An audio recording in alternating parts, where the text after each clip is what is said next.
아동 문학가인 이원수라는 분이 쓰신 하늘에 쌓는 재물이라는 제목의 동화가 있습니다. 옛날 어느 나라에 임금이 한 분 살았는데 그 나라에서 제일 부자였다고 합니다. 근데 이 임금이 하룻밤은 잠을 자고 있는데 하늘에서부터 음성이 여러 번 반복해서 들립니다. 내용이 뭐냐면 오늘 이 밤에 이 나라에서 가장 부자가 죽을 것이다 라는 그런 음성이었습니다. 이 음성이 들리자 이 임금은 더 이상 잠을 이룰 수가 없었습니다. 내가 이제 죽는구나. 이제 아침을 보지 못하고 죽겠구나 라는 생각에 깨어있고 계속해서 긴장하고 있는데 이상하게 아침을 맞게 되었습니다. 죽지 않았습니다. 너무 기쁘고 감사하지만 동시에 자신이 죽지 않은 것도 이상한 거예요. 그래서 신하들을 불러가지고 누가 이 나라에서 제일 잘 사는 사람이냐, 누가 이 나라에서 죽었느냐, 어젯밤에 죽은 사람 누구냐, 수소문해서 알아보니까 아무도 안 죽었는데 딱 한 사람이 죽었습니다. 늙은 거지가 하나 죽었습니다. 눈이 먼 이 나이 많은 거지는 혼자 외롭게 살다 죽었는데 왕이 생각해 보니까 이 사람 뭔가 차명괴자가 있든지 뭔가가 있는 것 같아요. 그래서 알아보라는 거죠. 가서 다 샅샅이 뒤져보라고 해서 신하들이 가서 뒤져보니까 아무것도 없습니다. 오직 그가 깔고 자던 집단과 그리고 더러운 베개뿐 아무것도 없었습니다. 의아해하는 임금에게 한 지혜로운 신하가 말을 합니다. 이 죽은 거지는 하늘에 많은 재산을 쌓아둔 모양인가 봅니다. 하늘에 쌓아두면 도둑 맞을 염려도 없고 또 녹슬 염려도 없으니까요.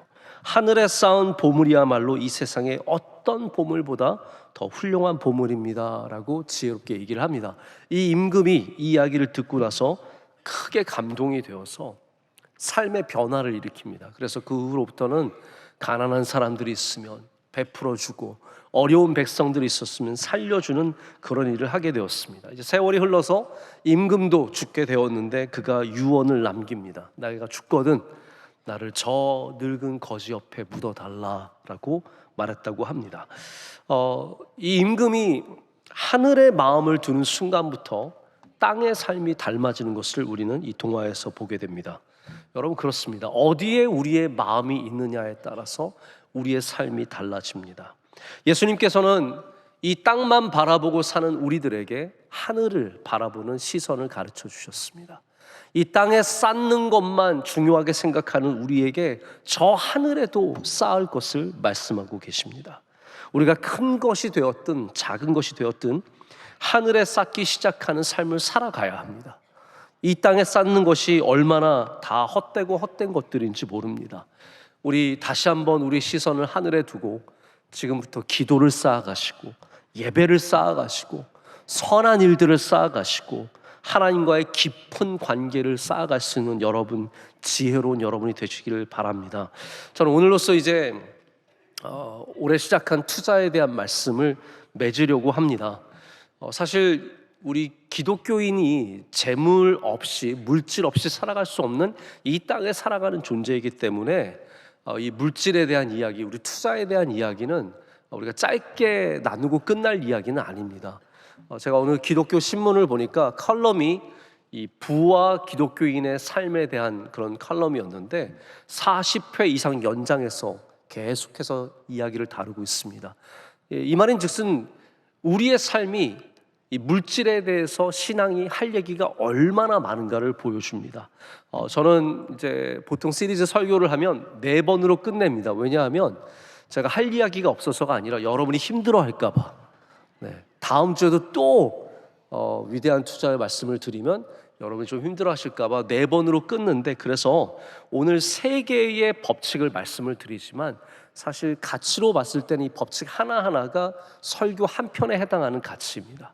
제가 조금 더 여유가 있고 조금 더 많은 준비를 했다면 하나씩 나누겠지만 우리 4번으로 끝내기 위해서 여러분과 함께 오늘 3개의 법칙을 한꺼번에 다룹니다. 제가 부탁드리고 싶은 것은 원래 설교는 기억이 잘 안 납니다. 여러분 제가 지난주에 무슨 설교했는지 기억나세요? 한번 더듬어 보세요. 안 나실 겁니다. 잘 안 나실 거예요. 그래서 저도 그런 편이고 여러분도 그런 걸 알기 때문에 제가 많은 기대를 하진 않지만 오늘 드리는 이 법칙에 대해서는 제가 바라기는 생각날 때가 있으셨으면 좋겠습니다. 그리고 여러분 평생에 살아가면서 물질을 바라보고 또 우리 삶에 어떠한 것을 어떻게 투자하고 살아가야 하는 그러한 길목에 서 있을 때 이 말씀이 기억나는 은혜가 있으시길 축복합니다. 자, 그럼 어떠한 투자의 법칙을 기억해야 합니까? 첫 번째는 농작의 법칙입니다. 우리 한번 따라해 볼까요? 농작의 법칙. 이 농작의 법칙은 다양한 이름을 붙일 수 있는 법칙입니다. 이거를 자연의 법칙이라고 말해도 되고요, 창조의 법칙이라고 말해도 되고, 농사의 법칙이라고 말해도 됩니다. 실제로 강준민 목사님께서 쓰신 책에 보면 이 법칙을 농작의 법칙이라고 얘기를 합니다. 이 농작의 법칙을 한마디로 말하자면 이겁니다. 심은 대로 거둔다. 이것이 창조의 법칙이고 하나님의 법칙이고 우리 삶의 이치입니다. 갈라디아서 6장에서 바울 사도가 당시에 농업에 익숙한, 농사에 익숙한 청중들에게 매우 상식적으로 얘기하는 부분이 있습니다. 뭐라고 말하냐면 스스로 속이지 말라. 하나님은 업신여김을 받지 아니하시나니 사람이 무엇을 심든지 그대로 거두리라. 자기의 육체를 위하여 심는 자는 육체로부터 썩어질 것을 거두고 성령을 위하여 심는 자는 성령으로부터 영생을 거두리라. 아멘. 그럼 이게 무슨 이야기입니까? 심지 않은 것을 거두려고 하는 마음은 자신을 속이는 것이고 동시에 하나님을 업신여기는 것이라고 말합니다. 우리가 선한 일을 해야 선한 것을 거둘 수 있는 것이고, 우리가 기도하고 예배하고 하나님께 영적인 삶을 살아야 영적인 것을 거둘 수 있는, 영생을 거두는 삶을 산다는 겁니다. 여러분, 그래서 아무것도 안 심어놓고 많은 것들이, 좋은 것들이 맺히기를 원하는 삶이 있다면 그것은 하나님을 업신여기는 삶이라는 거예요. 하나님이 어떻게 일하시는지 알지도 못하고 하나님이 우리에게 어떤 말씀을 주신 것도 다 모르고 그냥 내 마음대로 생각하는 겁니다. 나쁜 것을 많이 심어놓고 좋은 것이 맺히기를 원하는 삶? 여러분, 그게 말이 됩니까? 그래서 예전에 어른들도 농사 짓는 분들 이렇게 가보면 집에 항상 이 씨앗들을 보관하는 곳이 있습니다. 그게 옥수수든 뭐 수수이든 다 보관하는데, 어떤 것으로 내년 농사를 준비할까요? 좋은 것으로 내년 농사를 준비합니다. 나쁜 것으로 내년 농사를 준비하지 않습니다. 이건 자연의 이치이고 창조의 법칙입니다. 우리가 좋은 것을 심어야 좋은 것을 거둘 수 있다는 거죠. 저는 늘 우리 청년들이나 학생들한테 그런 얘기를 하는데, 공부를 안 하고 좋은 점수가 나오길 기도하지 말라는 거예요. 그건 하나님을 업신여기는 겁니다. 물론 우리가 기도는 할 수 있겠죠. 그래도 하나님께 구할 수는 있겠죠. 그러나 여러분, 결과를 경험해 보셔서 아시잖아요. 어떻게 수능 공부를 하나도 안 하고 좋은 수능 점수를 얻을 수 있겠습니까? 하나님께서 역사하시는 방식은 그게 아니라는 겁니다. 자, 이것과 조금 다른 이야기지만 같은 맥락의 이야기가 호세아에도 나옵니다. 호세아 6장을 보면 이 말씀은 우리에게 굉장히 잘 알려진 말씀이고 또 잘못 알려지기도 했어요. 왜냐하면 이 말씀을 마치 매우 깊은 신앙의, 진정한 신앙의 말씀처럼 오해하시는 분이 많은데, 이 이야기는 다시 들어봐야 합니다. 6장 1절부터 3절까지 이렇게 되어 있습니다. 우리가 여호와께로 돌아가자. 여호와께서 우리를 찢으셨으나 도로 낫게 하실 것이요 우리를 치셨으나 싸매어 주실 것임이라. 여호와께서 이틀 후에 우리를 살리시며 셋째 날에 우리를 일으키시리니 우리가 그의 앞에서 살리라. 그러므로 우리가 여호와를 힘써 알자. 힘써 여호와를 알자. 그의 나타나심은 새벽빛같이 어김없나니 비와 같이 땅을 적시는 늦은 비와 같이 우리에게 임하시리라 하니라. 자, 이 말씀을 그냥 읽으면 여호와께로 가자는 말씀이구나, 우리가 여호와께로 돌아가자, 주님을 의지하자, 여호와를 알자, 이런 말씀인 것 같지만 여기에는 이스라엘의 현 주소가 담겨 있습니다. 이스라엘은 진정한 회개는 하나님 앞에 하지 않고 대충 살면서, 죄를 짓고 살면서, 야, 우리 하나님 좋은 하나님이야, 우리 하나님은 돌아가면 우리를 환영해 주시고 싸매어 주시고 우리를 돌봐주시고 우리에게 은혜를 주신대, 그러니까 돌아가기만 하면 돼, 이렇게 말하는 그러한 어떤 의미를 갖고 있는 말씀입니다.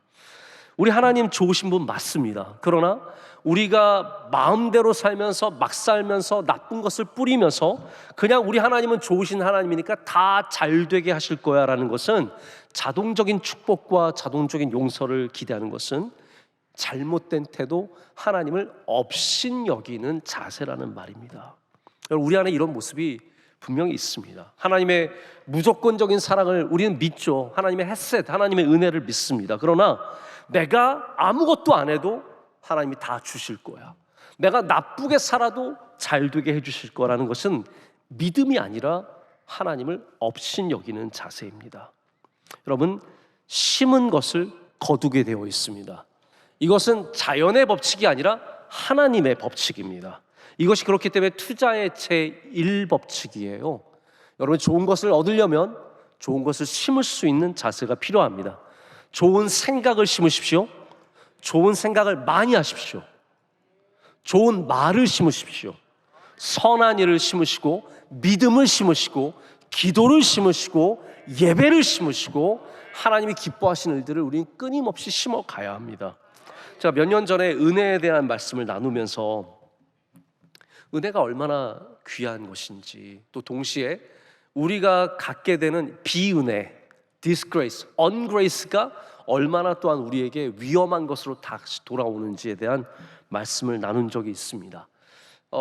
제가 섬기는 학교에 전 총장님이 은퇴를 하시게 되었는데, 이분이 은퇴를 하시면서 학교에서 은퇴를 도와드리기 위해서 은퇴 패키지를 준비했습니다. 은퇴금은 얼마를 드리는지, 그리고 또 연금은 어떻게 하는지, 다양한 패키지를 해서 준비를 했는데, 우리 이사들은 항상 학교에서 모이면 이 총장님 칭찬을 참 많이 했습니다. 모든 분들이 이 총장님 훌륭한 분이라고 칭송하고, 지금같이 잘하는 총장님이 없다라는 얘기를 참 많이 했어요. 죄송합니다. 그런데 막상 총장님이 은퇴를 하시려고 하니까 그렇게 총장님을 칭송하던 분들이 갑자기 확 돌아서는 겁니다. 그러면서 우리가 준비한 은퇴 패키지에 제동을 걸기 시작했습니다. 이렇게 잘해주면 안 된다, 이거 다 깎아라, 이거 다 없애라. 그래서 큰 문제가 생겼습니다. 저는 그래서 원래 1월에 하는 겨울 이사회는 잘 안 갑니다. 멀리서 하기 때문에 안 가는데, 그때는 저에게 특별히 좀 와달라는 요청이 있어서 플로리다까지 가서 이사회를 하게 되었습니다. 마지막 날에 이 중요한 회의를 앞두고 저와 마음이 맞는 그런 이사님들 몇 분과 함께 저희가 그런 얘기를 했어요. 많은 분들 앞에서 우리 학교가 은혜를 베풀면 은혜가 다시 우리 학교에게 돌아오지만, 우리가 이렇게 인색하게 굴고 그리고 훌륭한 분을 잘 보내드리지 못하고 이렇게 비은혜를, disgrace를 하면 그것이 다시 돌아와서 우리를 물게 될 것이다. 그런 내용들을 얘기하면서 감사하게도 이 안이 잘 정리가 되어서 은퇴 패키지가 통과한 적이 있습니다. 여러분, 은혜를 심으십시오. 어디를 가든지 은혜를 심으십시오. 우리가 삶 속에서 은혜를 베풀고 은혜를 심고 은혜를 사모하고 은혜를 사랑하는 삶을 살아가면 여러분이 언젠가 그 은혜를 거두는 날이 오게 된다는 거예요. 아니, 우리가 걷지 못해도 하나님은 그런 약속을 많이 하십니다. 너희 자손이 거둘 것이다. 여러분이 뿌린 그 은혜의 씨앗들이 자손들에게 또한 맺히는 은혜가 있을 줄로 믿습니다. 자, 두 번째 우리가 기억하기를 원하는 것은 분별의 법칙입니다. 따라하겠습니다. 분별의 법칙. 우리가 모든 투자에는 분별력이 필요하다는 것에 대해서 동의하실 겁니다. 자, 그런데 어떤 분별력이 먼저 필요할까요? 우리가 먼저 생각하기에는 돈을 어디가 더 많이 벌 것인가, 이것이 분별력의 전부라고 생각하기 쉽습니다. 물론 그것도 분별력입니다. 자, 그럼 우리에게 필요한 분별력이 주식을 할 건가, 코인을 할 건가, 부동산을 할 건가, 아니면은 나스닥을 할 건가, 코스닥을 할 건가, 이러한 분별입니까? 저는 오늘 말씀에 여러분이 먼저 가져야 하는 분별력은 다른 것이라고 생각합니다. 팀 켈러 목사님의 설교 중에 이런 얘기가 나와요. 맨하탄에서 정말로 돈을 잘 벌고 잘 나가는 청년이 그 교회에 나왔는데, 돈이 많다 보니까 투자를 하기 시작했는데, 어디에 투자를 했냐면 코인에 투자를 했다고 합니다. 여러분, 코인이 뭔지 아시죠? 네. 모르세요? 네. 코인은 저는 개인적인 입장에서는 이게 투기인지 투자인지 저는 솔직히 잘 모르겠습니다. 저는 그런 거는 투자에 별로 합당한 건 아니라고 생각을 하는데, 뭐 그건 여러분의 개인의 자유도 있으니까 여러분께서 판단하시겠죠. 자, 그런데 코인을 하는 이 청년이 계속 코인에 투자를 하면서 예배를 드리다가 자기가 변하는 걸 느꼈어요. 예배를 드리는데 자꾸 코인 생각이 나는 거예요. 이 시세가 지금 오르고 있는지 내리고 있는지. 예배 시간에 자꾸 핸드폰을 꺼내서 코인 시세를 들여다보게 되는 겁니다. 기도를 하는데 하나님 기도하다가 하나님이 아니라 코인으로 바뀌어요. 코인이 지금 어떻게 되고 있지? 이런 변화를 경험하면서, 그래도 굉장히 영적으로 예민한 민감한 친구죠. 이걸 깨닫고 나서 목사님에게 찾아간 거예요. 목사님, 제가 코인에 투자를 하고 나서부터 저희 예배가 달라졌습니다. 저희 기도가 달라졌습니다. 더 이상 내가 하나님을 만나는 게 아니라 예배의 자리에서도 코인을 만나고 있고 기도의 자리에서도 코인을 만나고 있습니다. 제가 이제는 코인에서 투자를 떼는 것이 맞을 것 같습니다. 손을 떼겠습니다 라고 고백을 하면서 그 청년이 코인 투자를 멈췄다는 얘기를 하시는 것을 들었습니다. 저는 여러분, 우리가 먼저 가져야 할 분별력이 바로 이런 것이 아닐까 생각합니다. 분별력이 아까 말씀드린 것처럼 어디에 투자하면 더 벌 것인가를 넘어서 하나님이 아닌 것이 나를 다스리지 못하도록, 하나님이 아닌 재물이 우리의 마음을 다 차지하지 않도록, 우리의 마음이, 예수님께서 뭐라고 하십니까? 보화가 있는 곳에 너 마음이 있다고 말씀하셨거든요. 하나님이 우리의 보화면 우리의 마음이 하나님께 있는 것인데, 코인이 우리의 보화가 되면 거기에 마음이 다 가버린다는 겁니다. 이것을 옮길 수 있는 분별력이 먼저 필요하다는 말입니다. 어떤 주식 투자를 많이 하시는 분이 어린 딸과 시간을 더 보내야겠다는 생각을 갖게 되었습니다. 그래서 늘 주식창을 열어놓고 주식창을 바라보면서 거기에 매달려 있던 분이 과감하게 시간을 떼어서 아이를 위해서, 아이와 함께 시간을 보내기 위해서 물질을 버는 것을 내려놓습니다. 여러분, 때로는 우리는 더 귀한 것을 위해서 물질을 내려놓을 수 있는 용기가 필요합니다. 내가 더 많이 버는 것만이 내 삶의 완전한 최고의 목적이 아니라는 거죠. 그것만이 나의 삶의 행복은 아니라는 겁니다. 여러분, 더 큰 기쁨이 하나님 안에 있고 가정 안에 있고, 여러분, 소중한 것이 얼마나 많은데요. 이 물질의 모든 것을 빼앗겨 버리면 어느 순간부터 우리의 분별력을 잃어버리고 거기에 매달리는 삶을 살아갈 수밖에 없습니다. 그래서 예수님께서 너희가 하나님과 재물을 겸하여 섬기지 못한다라고 말씀하시는 겁니다. 이것을 아는 것이 분별력입니다. 자, 그런데 동시에 우리는 이 복잡한 세상 속에서, 이 현대 사회에서 하나님이 기뻐하시는 방식의 투자가 무엇인지도 분명히 분별력을 가져야 합니다. 제가 작년에 아주 독특한 상황을 한번 경험하게 되었는데, 저의 이메일에 학교 학생들이 보낸 이메일과 학교 단체에서 보낸 이메일이 갑자기 많이 들어왔어요. 제가 이유를 몰라서 한번 클릭을 하고 열어봤더니 내용이 무슨 내용이었냐면 다 똑같은 내용이었는데, 저희 이사장님이 사임해야 된다라는 그런 내용이었어요. 왜 사임해야 되느냐? 이 학생들의 주장에 의하면 우리 이사장님이 월스트리트에서 굉장히 유명한 회사의 CEO고 훌륭한 신앙인인데, 이 회사가 투자하고 있는 기업이 비도덕적이고 비윤리적인 기업이라는 이유입니다. 왜 비윤리적이냐? 이 투자하는 회사가 통신회사예요. 통신회사인데 이 회사는 어떻게 돈을 버냐 하면 교도소에서 돈을 법니다. 일반적인 통신회사가 아니라 교도소 같은 곳에 운영하는 통신회사예요. 근데 교도소에서 미국에서 집에 전화를 할 수 있도록 기회를 주는데, 그때는 동전을 넣고 공중전화에서 하는 게 아니라 수신자 부담으로 전화를 합니다. 집에 전화를 해서 엄마가 받으면 엄마 이 전화 받을래요? 뭐 이렇게 해가지고 돈을 내면서 받게 되는 거죠. 근데 일반적인 수신자 부담 콜렉트 콜이 뭐 1분에 1,000원 정도 한다면, 교도소는 독점이지 않습니까?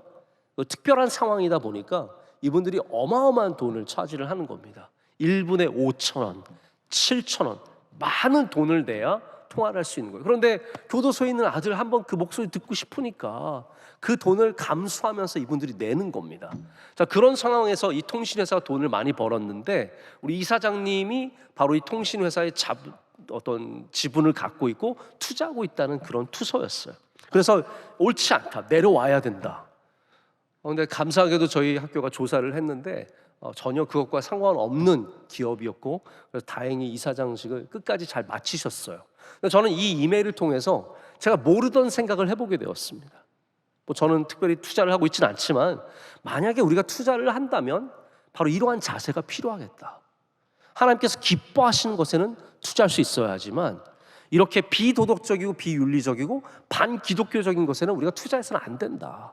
이게 실제로 전문 용어로 존재합니다. 여러분 아시는 분들도 계시겠지만 네거티브 스크리닝과 포지티브 스크리닝이라는 말이 있습니다. 스크리닝은 망에 거른다라는 말이죠. 걸러낸다라는 말입니다. 네거티브 스크리닝은 뭐냐면 나쁜 것을 배제하는 것을 말합니다. 예를 들어서 노동 환경에 전혀 관심이 없이 계속해서 문제가 발생하는 회사에 우리가 투자를 해도 되느냐, 혹은 전쟁 무기를 총알을 만들고 총을 만들고 있는 회사에 우리가 투자를 해도 되느냐, 뭐 담배를 생산하고 술을 막 만들어내는 그런 회사에 우리가 투자해도 되느냐, 혹은 요즘에 말하는 환경 ESG에 부합하지 않는 회사에 우리가 투자를 해도 되느냐, 혹은 더 넘어가서 반기독교적인 정서를 갖고 있고 그러한 문화를 만들어내는 그런 기업에, 아니면 드러내놓고 여러 가지 문제를 만들어내는 회사에 우리가 투자해도 되는가? 여러분 이것이 분별력의 한 부분입니다. 이걸 우리가 네거티브 스크리닝이라고 하죠. 또한 동시에 포지티브 스크리닝은 뭐냐 하면 강화, 선택하고 거기를 축복해 주는 것을 우리가 포지티브 스크리닝이라고 합니다. 이건 마치 교회에서 우리 젊은이들을 만났을 때 젊은이를 축복해 주는 것 같아요. 너 잘 될 줄 믿어. 너가 잘 될 거야. 저희 명성교회는 청년대학부 수련회를 가면 예전에도 그랬고 요즘에도 그런데 예전에는 당회장 목사님이 여름 같은 경우에 수박을 밤에 보내주세요. 그럼 갑자기 우리 막 예배 드리고 목말라 있는데 성령에 목말라 있고 동시에 목이 마른데 어디서 막 수박이 확 오더니 이거 당회장 목사님이 보내주신 거예요. 그러면 다들 너무 기쁘고 감사하고 맛있게 그 수박을 먹습니다. 여러분 그 사랑받는다는 그 느낌이, 우리가 관심의 대상이라는 것이, 우리가 축복의 대상이라는 것이 얼마나 귀한 선물인지 모릅니다. 여러분들도 그래서 좋은 사람들을 많이 축복해 주시기를 바랍니다. 그것이 우리에게 주신 너무나 귀한 은혜예요. 한 번은 저희 명성교회 대학부 회장 출신인데 연형모라고 하는 청년이 있습니다. 아마 아는 분들이 굉장히 많을 텐데 이 친구가 벌써 한 7, 8년 전에 캄보디아에 가서 평신도 선교사로 지금까지 섬기고 있습니다. 근데 제가 한 5년 전에 가보니까 비전을 갖고 꿈을 갖고 기도하고 있었어요. 어떤 기도를 하고 있었냐면 당시에 캄보디아의 문이 좀 열리면서 청년들이 뭘 해야 될지 모르는 막 그런 시대였는데 이 청년이 기도하면서 하나님, 우리가 만약에 여기에 한국식의 카페를 열면 굉장히 뜨거운 반응을 얻을 수 있을 것 같은데 그 카페를 통해서 선교의 길을 열어주세요 라고 기도를 하고 있었어요. 제가 실제로 가서 그 친구가 갖고 있는 비전을 보고 상황을 보니까 하면 잘 될 것 같은 거예요. 그래서 저희 교회에서 별로 그래 본 적이 없는데 이 청년에게 투자를 했습니다. 저희 청년대학부에서 이 청년에게 마중물처럼 저희가 투자를 했는데 이게 대박을 친 거예요. 이 청년이 연 카페가 완전히 버려진 창고 같은 곳이었는데 여기에 캄보디아 애들이요 그 비싼 커피를 마시러 우르르 몰려오기 시작한 거예요. 그러면서 이 청년이 더 감사한 것은 그곳에서 예배를 드리기 시작했습니다. 주말에 저녁에 함께 예배드리면서 다른 단체들도 와서 예배드리고 캄보디아 청년들이 예수님을 만나는 귀한 통로로 삼아준 거예요. 유튜브에 나와서 이 친구가 해외에 사는 젊은이로서 유튜브에 나왔는데 제가 보니까 한 50만 명 정도 그 유튜브를 봤을 정도로 아주 훌륭한 일을 감당하고 있습니다. 여러분, 이게 포지티브 스크리닝이에요. 귀한 일을 하는 사람을 축복해 주는 것, 꿈을 갖고 있는 사람을 축복해 주는 것, 하나님의 일을 우리가 밀어주는 것. 여러분이 그런 일을 할 때 여러분들도 하나님의 복을 받게 된다는 겁니다. 그런 투자가 나중에 빛을 발하는 투자가 된다는 말입니다. 여러분, 분별력 있게 투자하는 은혜가 있으시길 바랍니다. 마지막으로 우리가 기억하기를 원하는 투자의 법칙은 싸움의 법칙입니다. 자, 이거 발음이 중요합니다. 싸움의 법칙이 아니라 싸움의 법칙. 한번 따라하겠습니다. 싸움의 법칙. 제가 오늘 이 세 가지, 아까도 말씀드린 것처럼 하나하나 정말 중요한 주제인데 이 세 가지를 한꺼번에 말씀드리느라 제 입이 지금 굉장히 바쁩니다. 그래서 정신없이 말하고 있는데 좀 오늘 평소보다 빨리 말하고 있는데 여러분께서 계속해서 잘 끝까지 귀를 기울여 주셨으면 좋겠습니다. 제가 처음에 미국에 가서 좀 많이 힘들었습니다. 여러 가지로 힘들었는데 그 중에 하나가 뭐냐면 신용이 없다는 이유였습니다. 크레딧이 없어요. 제가 미국에서 경제 활동을 한 게 없습니다. 뭘 빌려서 갚은 기록이 있다든지 아니면 돈을 벌은 기록이 있어야 되고 쓴 기록이 있어야 되는데 그런 게 없다 보니까 무엇 하나 하기가 쉽지 않았습니다. 쌓인 게 하나도 없는 거예요. 그래서 처음에 어려웠지만 이렇게 몇 년을 살아가면서 이런 것들이 쌓이니까 나중에는 뭔가를 빌릴 수 있는 기회도 생기고 무엇을 살 수 있는 기회도 저에게 주어지는 것을 경험한 적이 있습니다. 여러분, 하나님의 나라도 마찬가지입니다. 하나님의 나라도 쌓인 게 있어야 합니다.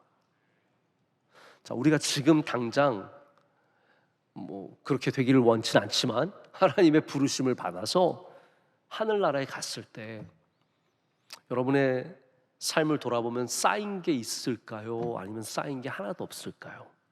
참 중요한 문제입니다. 만약 자신이 없으시다면 오늘부터 하늘의 보화를 쌓아가시길 축복합니다. 예수님께서 오늘 주신 말씀은 이 세상에 보물을 쌓는 것은 위험한 일이고 제한적이며 한시적이라고 말씀하십니다. 다 점점 사라지는 것들입니다. 좀 먹고 녹슬고 다 도둑맞을 가능성이 있는 그러한 한시적인 것들이라고 말씀하십니다. 그러면서 우리의 보화를 정말로 쌓아야 할 것은 하늘에 쌓아야 하고 영적인 것에 쌓아야 하고 예수 그리스도에게 쌓아야 하고 영원한 것에 쌓아야 한다라고 말씀하시는 겁니다. 제가 보기에 성경에서 정말 이런 쌓는 작업을 꾸준하게 한 사람은 아브라함입니다. 많은 사람들이 있지만 아브라함이 하나님 앞에 참 귀한 것을 쌓아간 사람입니다. 아브라함이 이제 갈대아 우르에서 하나님께 부름을 받고 가나안 땅으로 오게 되는데 첫 번째 도착한 곳이 어디입니까? 세겜이라고 하는 곳입니다.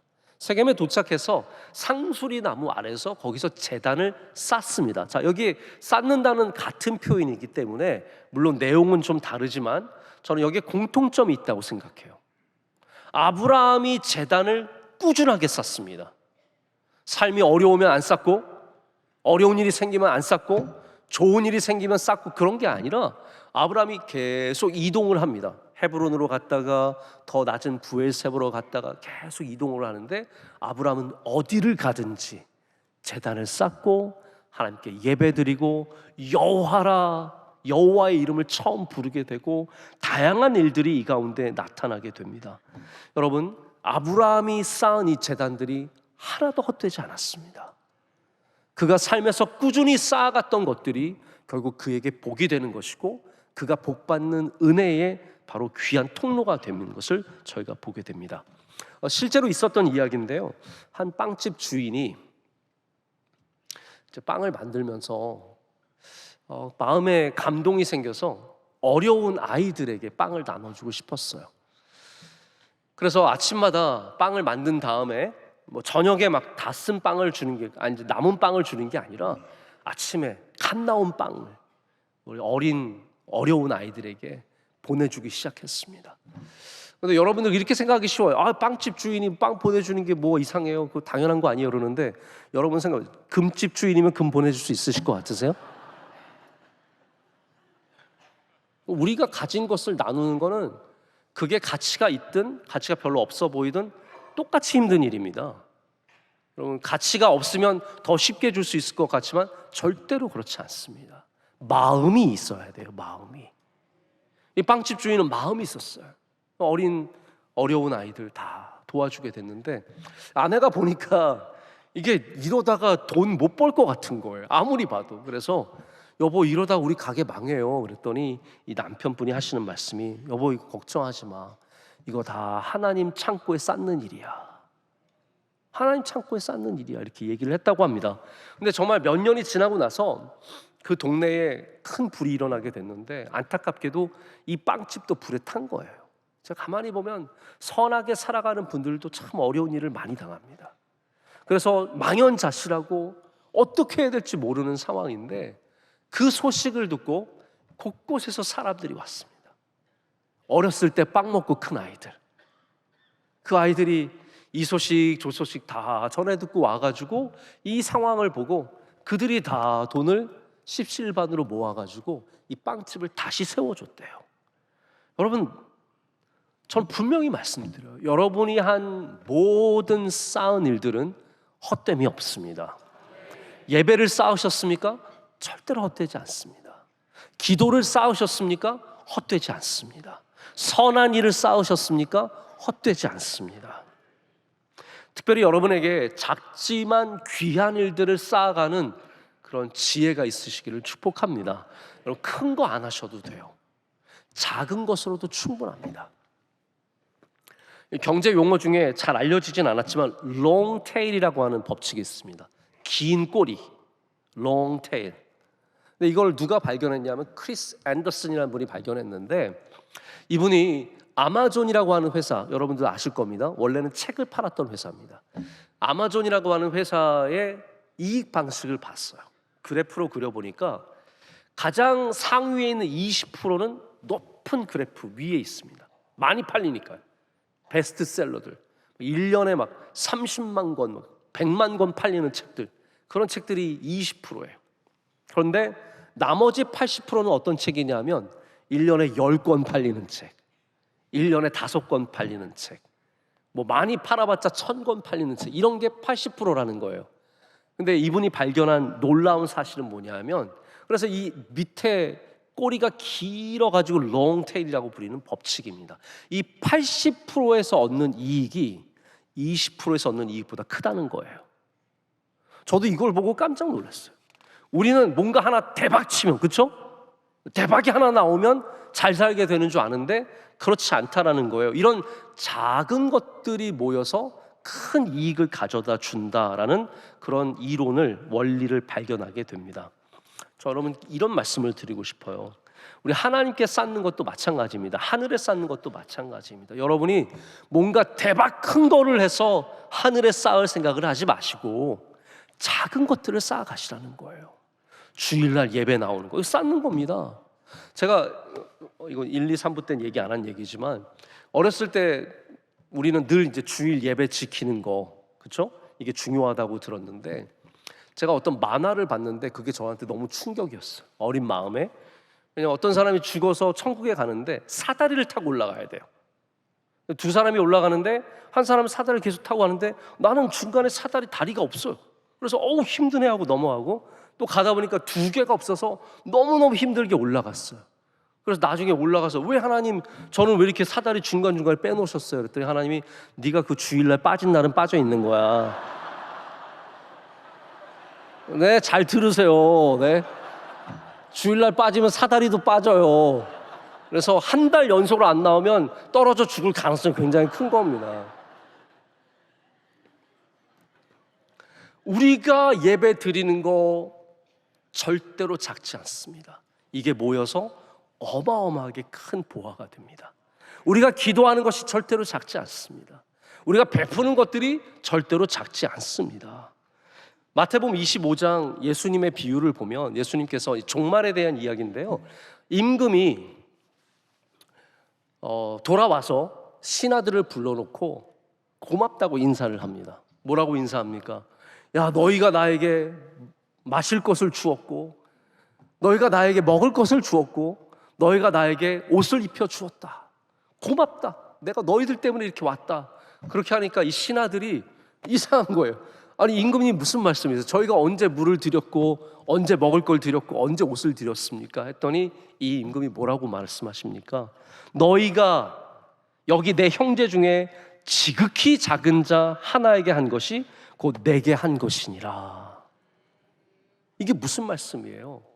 하나님께서 오셔서 우리와 계산하시는 것이 절대로 큰 것이 아니라는 겁니다. 너 얼마나 큰 교회를 세웠냐? 너 얼마나 큰 고아원 세웠냐? 너 얼마나 돈 많이 냈냐? 이런 걸 물으시는 게 아니라 너가 건넨 그 물 한 잔이 나를 대접하는 것이었고, 네가 건넨 그 음식 하나가 나를 살렸고, 너가 나눈 그 옷자락 하나가 이렇게 귀한 일을 한다고 말씀해 주시는 겁니다. 저는 이 말씀 특별히 사모하는 것이 너희가 여기 내 형제 중에 지극히 작은 자 하나에게 한 것이 잘 기억하세요. 여러분 이 말씀 너무 귀한 말씀이에요. 하나에게 한 것이 곧 내게 한 것이니라. 우리 중에 고아원 세울 수 있는 사람 몇 명이나 됩니까? 우리 중에 뭐 한 민족을 구원할 수 있는 사람 몇 명이나 됩니까? 그러나 하나님께서 우리와 계산하기 원하시는 것은 너 물 한 잔 건넨 적이 있느냐? 너 밥 한 번 사준 적이 있느냐? 옷을 나눠준 적이 있느냐? 여러분 절대로 베푸는 것이 쉬운 일이 아닙니다. 베풀 줄 모르는 사람들은 이 베품의 DNA가 여러분 가정에 꼭 있으셔야 합니다. 베품의 DNA를 지금 만드셔야 돼요. 없는 가정은 10년이 지나도 차 한 잔 살 줄 모릅니다. 물 한 잔 건넨다를 차 한 잔, 커피 한 잔 산다로 한번 생각을 해보세요. 여러분 오늘 만나시는 분에게 차 한 잔 사주세요. 네. 밥 한 번 사세요. 네. 그렇죠. 10년이 지나도 밥 한 번 안 사는 그 권사님 있잖아요. 30년 교회 생활 같이 했는데 커피 한 잔 안 산 그 집사님 계시잖아요.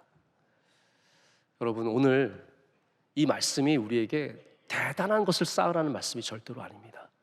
작은 것을 쌓아가시길 축복합니다. 그럼 그 작은 것이 어느덧 우리 삶 속에서 큰 것이 되어서 우리가 언젠가 다 하나님 앞에 서게 될 것인데, 그때 나도 모르게 쌓여있는 그 보화를 발견하면서 정말 하나님 앞에서 기쁨을 누리는 저와 여러분 되었으면 좋겠습니다. 말씀을 맺습니다. 여러분 오늘 세 개의 법칙을 말씀드렸습니다.